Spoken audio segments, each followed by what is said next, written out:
कार्यक्रम सशक्त रूपमा अगाडि बढ्नेछ। यहाँहरू सबैले साथीहरूले अझै पनि आज उपस्थित हुन नसक्नुभएका साथीहरूलाई भोलि पनि लिएर आउनु हुन अनुरोध गर्छौँ।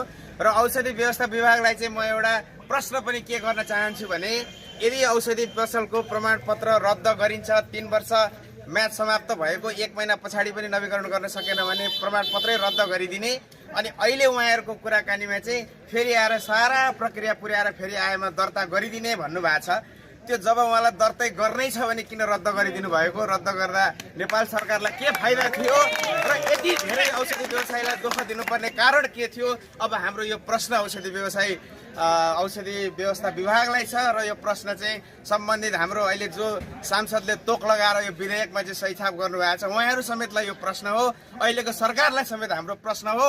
औषधि व्यवस्था विभागले प्रमाणपत्र रद्द गरेर फेरि प्रक्रिया चाहिँ पुनः प्रक्रिया गरेर आउँदाखेरि उहाँहरूलाई बेनिफिट के छ, फाइदा के छ, त्यसको उत्तर औषधि व्यवस्था विभागले दिनुपर्छ।